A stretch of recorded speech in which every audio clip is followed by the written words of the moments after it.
እንደምን አላችሁ?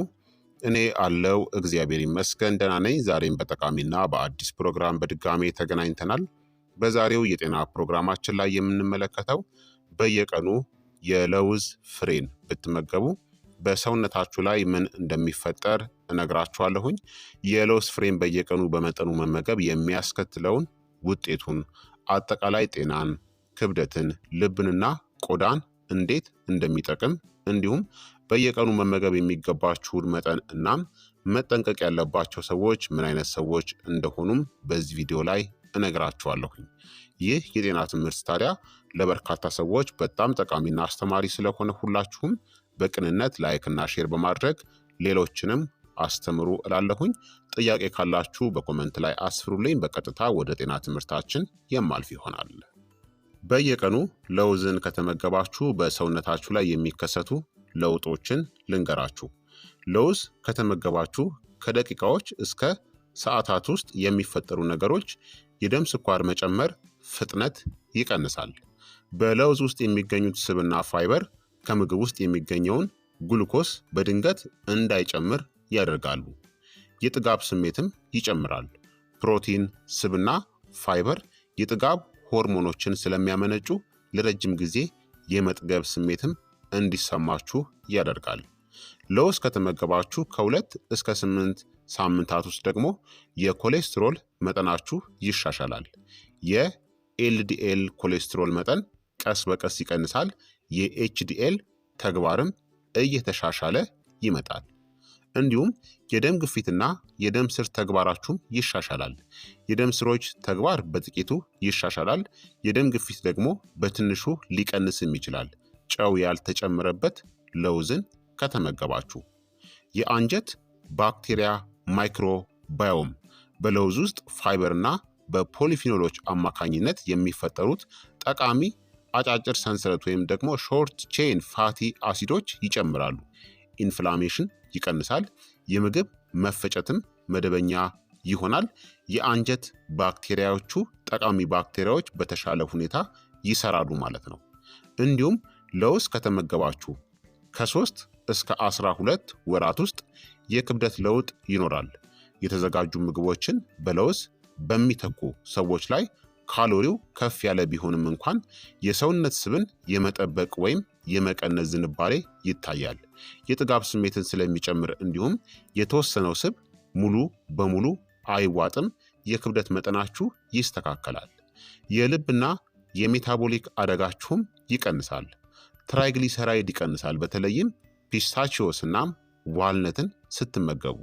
የኢንሱሊን ሴንሲቲቪቲም ይሻሻላል። እንዲሁም አነስተኛ መጠን ያላቸው የኤልዲኤል ቅንጣቶችም ይቀንሳሉ። እንዲሁም ቆዳ እና ፀጉራችሁም ይሻሻላል። የቫይታሚን ኢ እናም የሴሊኒየም መጠኑ የቆዳ ጤናን ያሻሽላል። እንዲሁም የኦክሲዲቲቭ ስትረስን በጥቂቱ ይሻሻላል ወይም ደግሞ ይቀንሳል ማለት ነው። ታዲያ ለውዝን ስትመገቡ በጤና ውጤቶች ላይ በአጠቃላይ እይታ የሚያስከትለውን ለውጥ ልንገራችሁ። አንቲ ኢንፍላማቶሪ ባህሪ አለው። ለውዝ ሞኖ አንሳቹሬትድ እና ፖሊ አንሳቹሬትድ ፋትን፣ ቫይታሚን ኤ፣ ማግኒዚየም እና ፖሊፊኖሎች ስላሉት የኦክሲዲቲቭ ስትረስ ምልክቶችን በጊዜ ሂደት ይቀንሳል። የተሻለ የደም ስኳር ቁጥጥርም አለው። ለውዝ ከጥራጥሬዎች የተዘጋጁ ምግቦችን ሲተካ ወይም ካርቦሃይድሬት የበዛባቸው ምግቦች ላይ ሲጨመር ከምግብ በኋላ የሚከሰተው የደም ስኳርና የኢንሱሊን መጨመር መጠን ይቀንሳል። የንጥረ ነገር ይዘታችሁ ደግሞ ይጨምራል።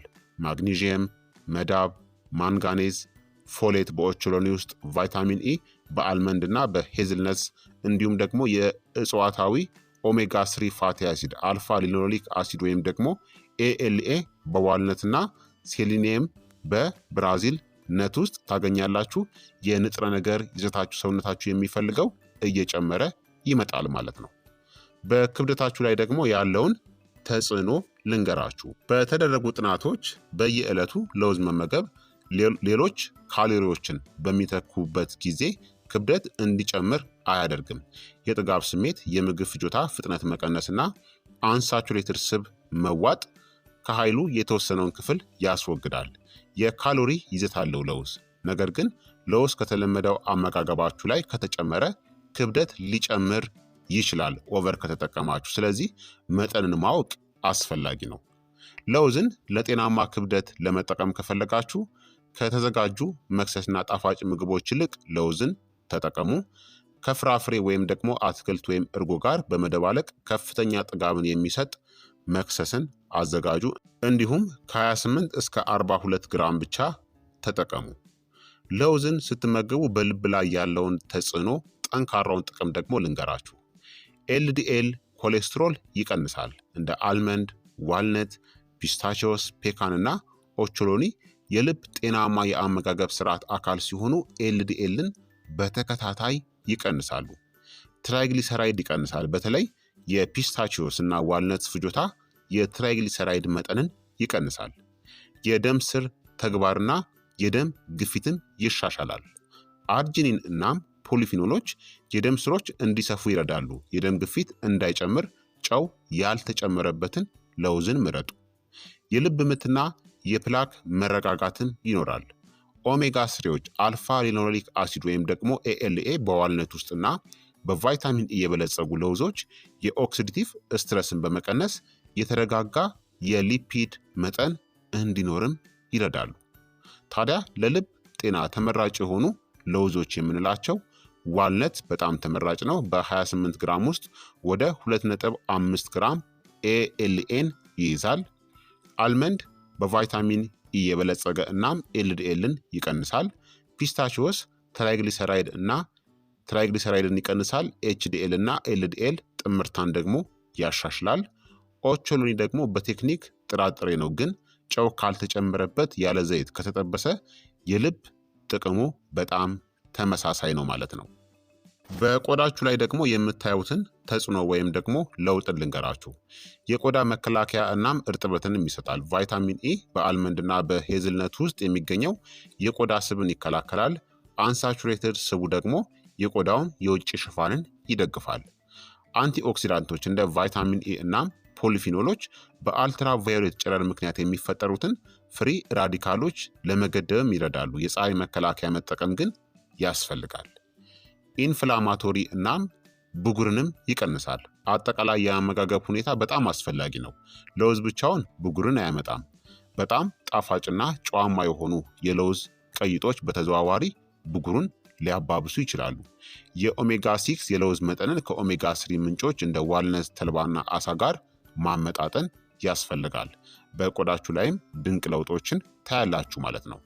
ታዲያ በየቀኑ መጠቀም ያለባችሁ የለውዝ መጠን ምን ያክል ነው የሚለውን ልንገራችሁ።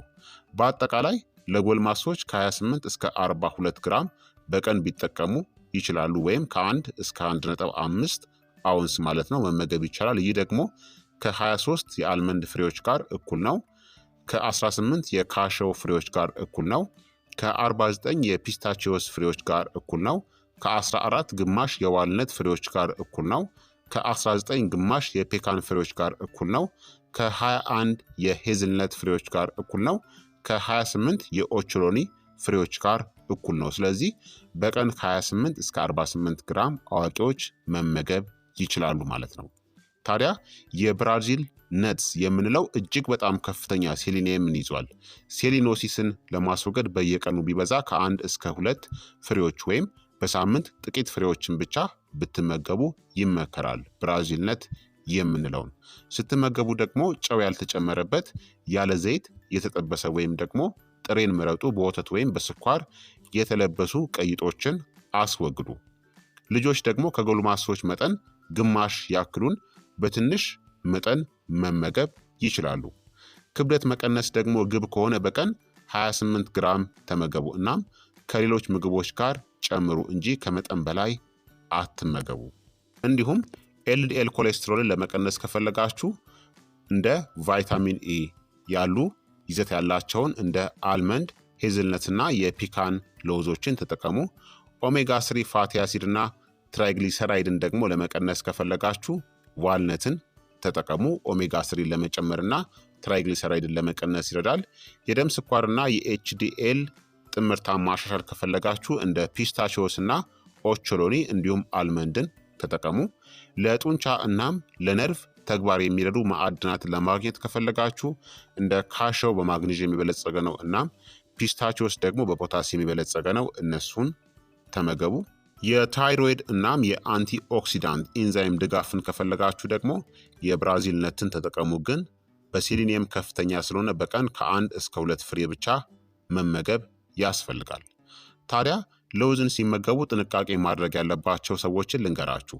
ጥንቃቄ ማድረግ ያለባቸው የአለርጂ ችግር ያለባቸው ሰዎች፣ አነስተኛ መጠን እንኳን አናፊላክሲስን ሊያስከትል ይችላል። ስለዚህ የአለርጂ ችግር ካለባችሁ አስወግዱ።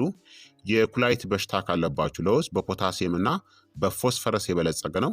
የግለሰብ ገደባችሁን በተመለከተ ሐኪማችሁን ወይም የምግብ ባለሙያን አማክሩ። እንዲሁም ተደጋጋሚ የካልሲየም ኦክሳሌት ጠጠር ችግር ያለባቸው አልመንድ እናም ካሽዮስ በኦክሳሌት የበለጸጉ ናቸው። መጠኑን መጠነኛ አድርጉት። በደንብ ውሃ ጠጡ። እናም ኦክሳሌትን ለማያያዝ ከምግብ ጋር ካልሲየም ያላቸው ምግቦችን አካቱ። የጀርድ ወይም ደግሞ የአሲድ ሪፍሌክስ ችግር ያለባቸው ሰዎች ከፍተኛ ስብ ያላቸው ምግቦች በአንዳንዶች ላይ የአሲድ ሪፍሌክስን ሊያስከትሉ ይችላሉ። መስማማቱን በመጠኑ ፈትሹ። እናም መጠኑን ደግሞ አነስተኛ አድርጉት። ታዲያ በየቀኑ ለውዝን ለመመገብ የሚረዱ መንገዶችን ልንገራችሁ። ከመጠን በላይ ሳትበሉ አንድ ትንሽ እፍኝን ወደ ኦትሜል፣ ወደ ተራ እርጎ ወይም ደግሞ ወደ ሰላጣ ጨምራችሁ መመገብ ትችላላችሁ። የለውዝ ቅቤንን መመገብ ትችላላችሁ። ያልጣፈጠውን ተጠቀሙ። ከ1 እስከ 2 የሾርባ ማንኪያ መጠን በሙሉ እህል ቶስት ላይ ወይም ደግሞ ከፖምና ከካሮት ቁርጥራጮች ጋር አንድ ላይ በማድረግ መጠቀም ትችላላችሁ። በአትክልት ምግቦች ላይም ለውዝን ጨምራችሁ መመገብ ትችላላችሁ ማለት ነው። በአጠቃላይ በየቀኑ መጠነኛ መጠን ያለው ጨው ያልተጨመረበት ለውዝን መመገብ ኮሌስትሮልን እናም የደም ስሮችን ተግባር ያሻሽላል፣ የደም ስኳርን ያረጋጋል፣ ጤናማ የአንጀት ባክቴሪያዎችን ይደግፋል እና ዝቅተኛ ጥራት ያላቸው ካሎሪዎችን በምትተኩበት ጊዜ ክብደታችሁንም ለመቆጣጠር ይረዳል። ለቆዳ ደግሞ የቫይታሚን ኢ እናም ጤናማ ስቦች መረጋጋት የቆዳውን መከላከያ እናም ከኦክሲዲቲቭ ስትረስ መከላከልን ይደግፋሉ። በቀን ከ28 እስከ 42 ግራም ለመመገብ ሞክሩ። የተለያዩ የለውዝ አይነቶችን ምረጡ። የብራዚል ነትስ ታዲያ በቀን ከ1 እስከ 2 አይብለጥ። እንዲሁም ለአለርጂ፣ ለኩላሊት ችግርና ለጨው ወይም ደግሞ ለስኳር ትኩረት መስጠት ይኖርባችኋል ማለት ነው። ስለዚህ ለውዝን ብትመገቡ እነዚህን ድንቅና የማይታመኑ በርካታ ጥቅሞችን በሰውነታችሁ ላይ በአጭር ጊዜ ማየት ትጀምራላችሁ ማለት ነው። የዛሬው የጤና ትምህርት እንግዲህ ይህንን ይመስል ነበረ። እንደተማራችሁበት ተስፋ አድርጋለሁኝ። ሀሳብ አስተያየታችሁ ደግሞ አይለኝ ይላለሁ። ይህ የጤና ትምህርት ለበርካታ ሰዎች በጣም ጠቃሚና አስተማሪም ስለሆነ ሁላችሁም በቅንነት ላይክና ሼር በማድረግ ሌሎችንም አስተምሩ አሳውቁላለሁኝ። ጥያቄ ካላችሁ በኮመንት ላይ አስፍሩልኝ። በቀጣይ የጤና ትምህርት እስከምንገናኝ እኔንም እናንተንም ቸር ያቆየን። መልካም ጊዜ፣ መልካም ቆይታ። ቻው ቻው።